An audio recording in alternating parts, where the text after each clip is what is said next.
La plataforma cultural Tradiciones Digitales se complace en presentar a las ponencias San Juan Bautista, Culto y Devoción, con el profesor Arnoldo Barroso, quien es doctor en Ciencias Sociales, profesor universitario, docente, músico y cultor caraqueño, presidente de la Cofradía de San Juan Bautista de las Lomas de Urdaneta, y el profesor Enrique Alí González, quien es doctor en Ciencias Sociales, sociólogo, folclorólogo, filósofo, teólogo, profesor titular de la Universidad Central de Venezuela, de la Facultad de Teología de la Universidad Católica Andrés Bello y del Instituto de Teología para Religiosos, ITER, co-creador y coordinador general desde 1991 de la ONG Centro de Investigaciones Socioculturales de Venezuela, CISCUVE.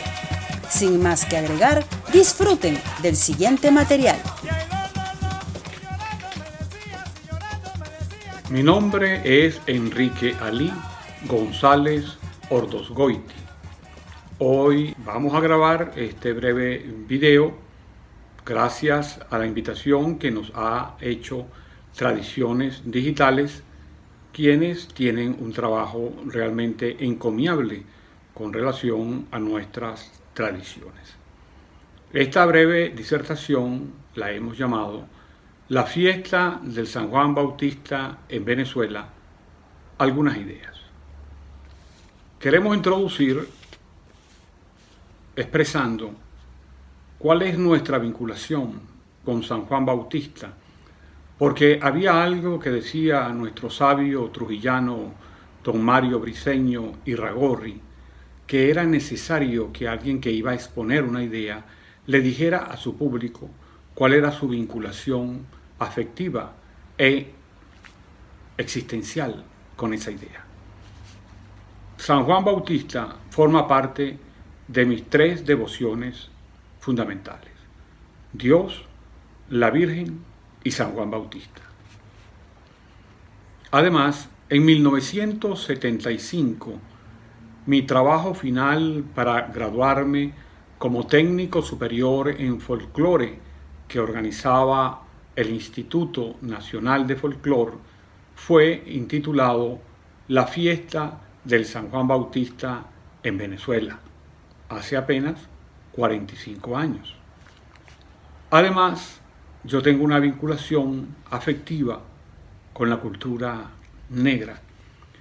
Mi abuelo paterno, Hipólito Zaperoco González, era negro, nacido en Punta de Mulatos, en La Guaira, y él me enseñó que había 4 tipos de negros: negro claro, negro oscuro, más negro no puede ser, y desteñido, que era mi caso, porque cuando uno tiene familia negra y es menos negro, pero que pertenece a la familia, le dicen desteñido.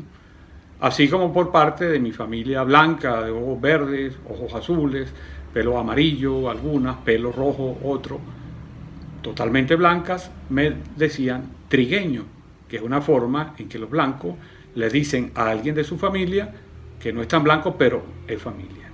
Y entonces yo soy un desteñido y estoy muy orgulloso porque mi abuelo me enseñó a comprender la importancia de la cultura negra.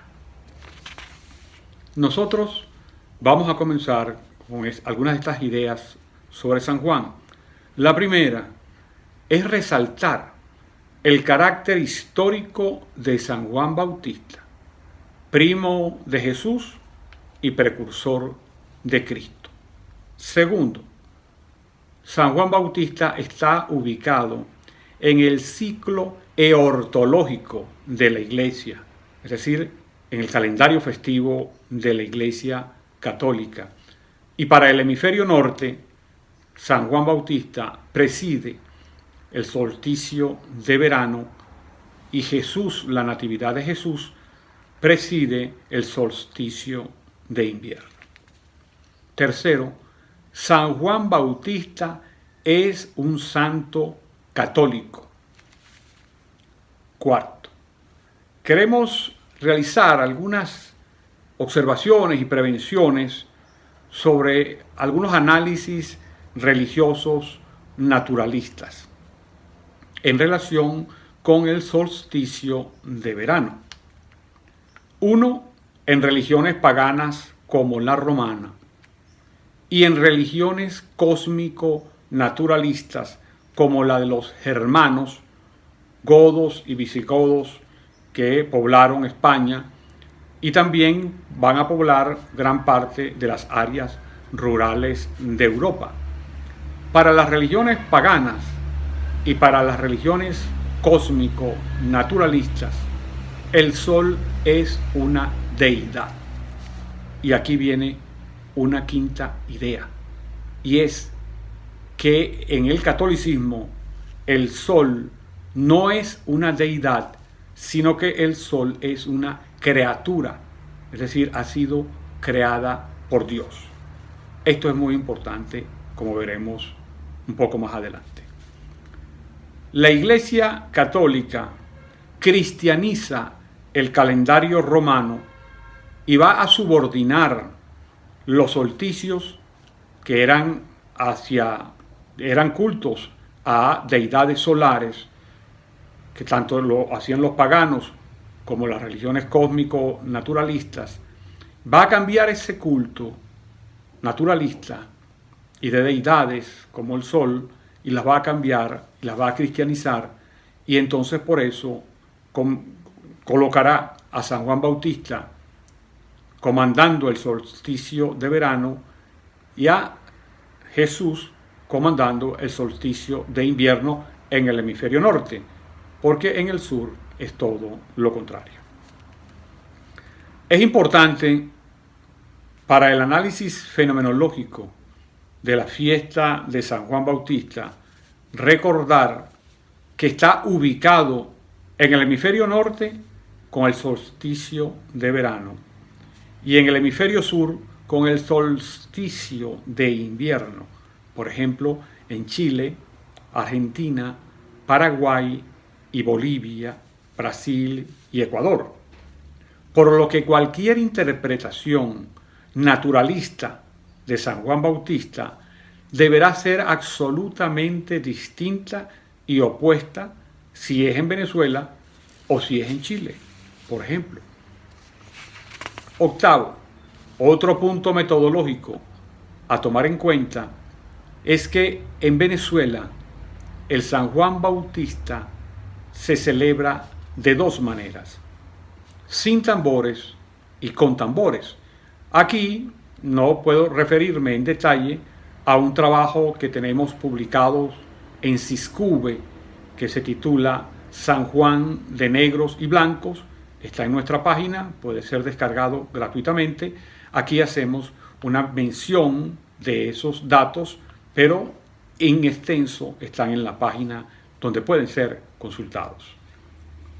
En la inmensa mayoría de las poblaciones, San Juan Bautista, cuando es patrono, se celebra la fiesta sin tambores. Y cuando San Juan Bautista no es patrono, entonces sí se celebra con tambores en la mayoría de las poblaciones. Aquí vendría o cabe una pregunta: ¿cuál forma festiva es más antigua, con o sin tambores? La mayoría de las ciudades y pueblos se fundaron entre los siglos XVI al XVIII. Luego, la casi totalidad de los pueblos llamados San Juan se fundaron entre los siglos XVI al XVIII. Históricamente, cuando se funda un pueblo, la Iglesia le asigna un patrono y en algunos casos un vicepatrono. La casi totalidad de los pueblos llamados San Juan tienen como patrono a San Juan Bautista. La casi totalidad de los pueblos llamados San Juan que tienen como patrono a San Juan Bautista no lo celebran con tambores, lo cual nos lleva a realizarnos otra pregunta. ¿Por qué en dichos pueblos llamados San Juan, ubicado en por lo menos 20 estados de Venezuela, no se celebra con tambores?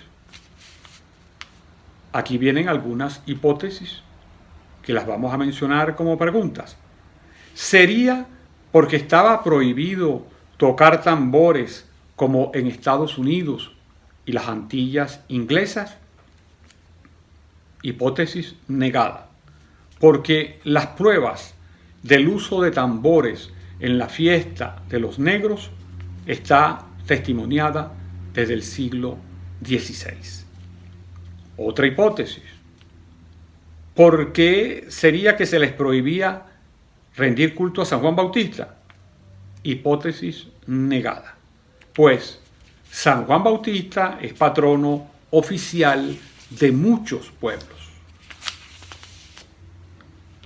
Entonces, eso nos lleva a concluir lo siguiente, o a deducir: si en la mayoría de las poblaciones fundadas entre los siglos XVI al XVIII se celebraba y se celebra el San Juan Bautista sin tambores, casi que podríamos afirmar, y aquí vamos a abrir una disyuntiva con dos hipótesis que pueden ser opuestas. Primera hipótesis, que la celebración del San Juan Bautista comienza a efectuarse con tambores es en el siglo XIX. O segunda hipótesis, que San Juan Bautista sí se celebraba con tambores antes del siglo XIX, pero era de una manera marginal porque el grupo más oprimido de la comunidad, cual eran los esclavos, eran quienes lo celebraban, y por eso era de una manera marginal. Pensamos desarrollar para esta breve comunicación solo la primera hipótesis, por parecernos más cercana a la verdad de los hechos. Paso a formular la hipótesis.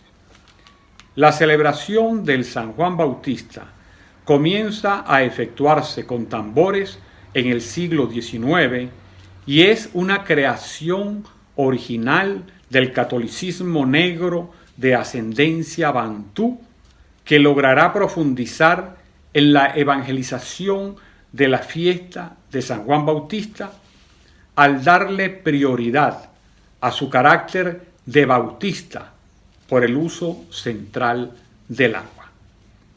Para argumentar sobre esta hipótesis es necesario analizar 6 elementos del siglo XIX, los cuales muy someramente tocaremos aquí, pero son 6 muy importantes. El primero es que en el siglo XIX cesa la trata de negros en Venezuela por inutilidad económica. 2. Se va a eliminar la esclavitud a partir de 1854. 3. Habrá una intensa movilización geográfica por las guerras, las epidemias y las hambrunas. 4. Se crearán bolsones de población negra como Barlovento, el sur del lago de Maracaibo, Farriar, esa parte de Yaracuy, Farriar, el Chino, etc. 5. Estas 4 condiciones anteriores van a llevar a que se profundice la criollidad y dentro de esta la criollidad negra. Y 6, que se produzca una etnización y nacionalización del negro. Resumo una visión de los elementos. Es para que veamos la intensidad de lo que significó que la trata cesa para Venezuela en el siglo XIX. Todo lo contrario de Cuba, Brasil, Estados Unidos y las Antillas inglesas, en donde la se intensificará en el siglo XIX. Esto es muy importante tenerlo en cuenta, porque ¿qué sucede en Venezuela cuando ya no se van a traer más esclavos? Aquí había en Venezuela dos tipos de negros. El negro criollo, que ya había venido desde varios siglos anteriores, 16, 17 y desde el principio del 18, y el negro bozal, que era llamado el negro recién llegado de África, que podríamos ubicar que llegó a Venezuela desde 1750 en adelante. Estos dos tipos de negros, cuando se ven en la situación de que ya no vendrán más esclavos negros de África, tienden a intensificar la mezcla entre ellos. Pero no solamente entre ellos, sino entre ellos con los indígenas y con los blancos, especialmente con los blancos pobres. Esto, unido a la movilización geográfica, unido a que va rápidamente a crearse una fluidez de movilización demográfica en el país, los llevará a irse mezclando. Esa mezcla aumentará la miscigenación de la población venezolana, por lo cual el negro se convierte no en una minoría sociológica, porque el negro en Venezuela ya deja de ser una minoría sociológica en el siglo XIX y por el contrario se convierte en un elemento fundamental y consustancial del ser venezolano. Por eso es que la historia del negro es muy distinta a la historia de los esclavos en Cuba, en Brasil y fundamentalmente en Estados Unidos y las Antillas inglesas, que llegaron en el siglo XIX y vivían en guetos y eran absolutamente marginados y muy poco mezclados con la población. Al contrario, el negro se va a mezclar de tal manera con la población venezolana que no es una minoría, sino es un elemento fundamental para explicar la venezolanidad. A eso estamos llamando la nacionalización del negro, que a su vez va con un proceso de etnización, es decir, a considerarse una nueva etnia totalmente diferente de lo que venía de África. ¿Por qué? Porque de África vinieron esclavos pertenecientes a distintas tribus, pero con el proceso americano se fusionaron y crearon una nueva etnia, la etnia negra.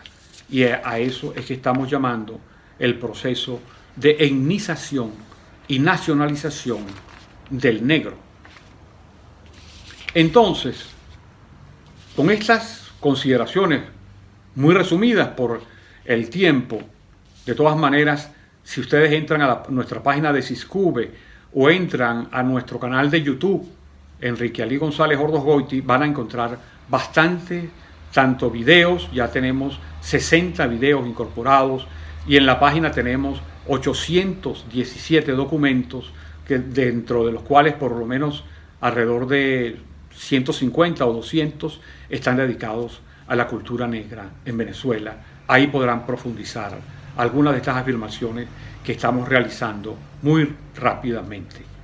En conclusión, pensamos que la celebración de la fiesta en honor de San Juan Bautista, con la paraliturgia de baterías de tambores, música, canto, danzas, sangueos, procesiones y baño de la imagen del santo en puntos de agua cercanos o por aspersión, constituye una expresión muy original de la etnia criolla negra de Venezuela, que se ha convertido en una de las formas más consolidadas del catolicismo negro, que ha logrado profundizar la lectura evangelizadora del papel de San Juan Bautista a partir de una interpretación correcta del Nuevo Testamento.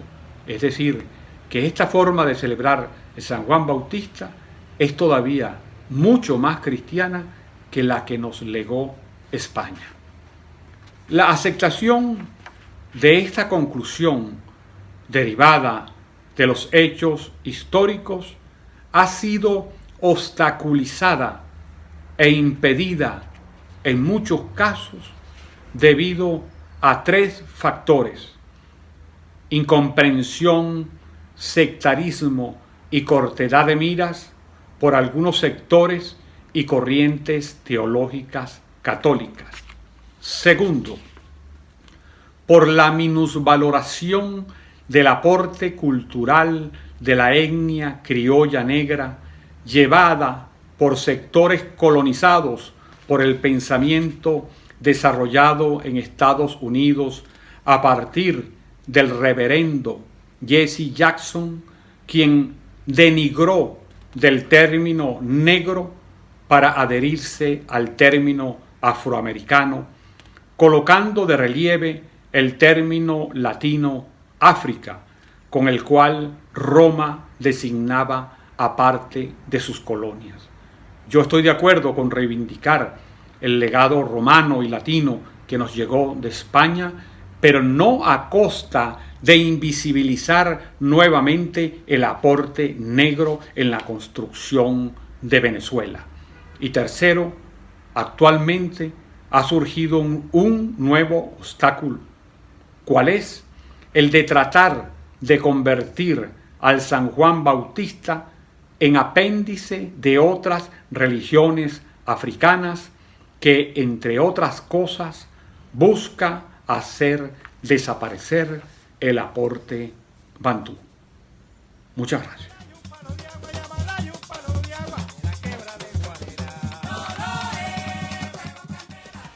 Muy buenas tardes, mi nombre es Arnoldo Barroso y voy a hablar sobre la influencia de San Juan Bautista como elemento espiritual en la ciudad de Caracas.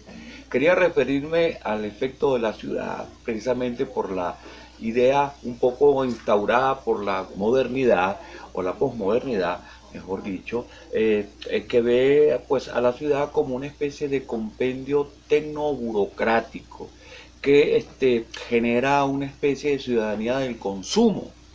Esto habría que verlo a la luz de lo que significa la cotidianidad, pues ahí es donde uno realmente ve en la microfísica cultural de cada quien hacia dónde están pues dirigidos los esfuerzos por la significación. En el caso de Caracas, pues podríamos decir que tiene una interesante biotópica natural. Única en el Caribe. Evidentemente todas las ciudades del Caribe son muy distintas entre sí, pero aquí está hablando precisamente un amante de la topofilia caraqueña. El Ávila es precisamente un elemento que cierra un anillo verde sobre Caracas, es decir, alrededor de Caracas, y esta está digamos ondulando por todos los espacios. Eso nos convierte pues en una ciudadanía de piedemonte. ¿Qué indica esto? Que es una ciudadanía que está abierta a los elementos naturales, que los conoce, que no los extraña, que el verde es lo natural en todos los espacios en que se mueve. Entonces, en esta circunstancia, pues vamos a notar que gran parte de esa espiritualidad caraqueña está cimentada de alguna manera en ese espacio abierto que ya era vinculado por los indios caribes. Pues los caribes eran los que vivían en este valle que fue llamado el Valle de los Toromaimas, ¿sí?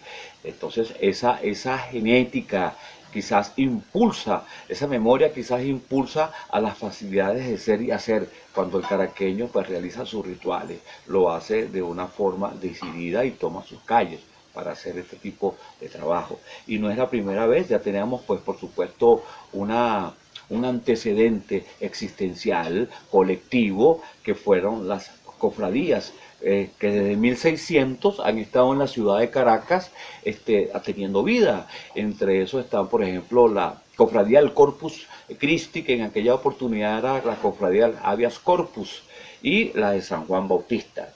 Desde 1600 hasta 1848, pues el caraqueño tomaba las calles abiertamente y cantaba su tambor, bailaba su tambor, ampliaba su discurso de resistencia espiritual que hoy en día ese discurso de resistencia espiritual se convirtió pues en un discurso de consistencia. Es decir, que hay todo un conocimiento territorial, de pertenencia, de pertinencia y por supuesto pues todos los elementos de significación que vienen aunados a todas esas operaciones metafóricas o poéticas que hace el caraqueño.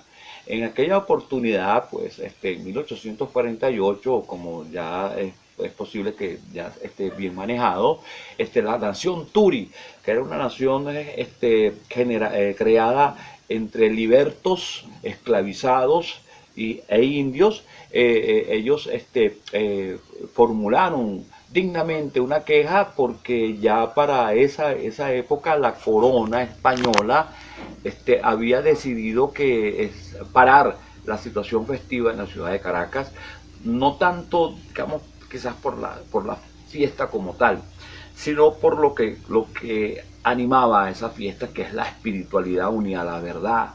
Es decir, el dios teocéntrico español que llegó montado en su trono acá con la llegada de San Juan Bautista como santo de la libertad, como santo que te hacía portar la vida de libre, evidentemente choca con un poco esa estructura, que fue precisamente lo que hizo que la corona adoptara una situación de ojeriza y empezaron pues a desmantelar o desvirtuar las fiestas, y por supuesto perdieron el espacio, el tiempo, y fueron subsumidas a las casas, a los cuartos, a los aguanes, donde la gente hacía sus rituales, donde la gente hacía sus fiestas.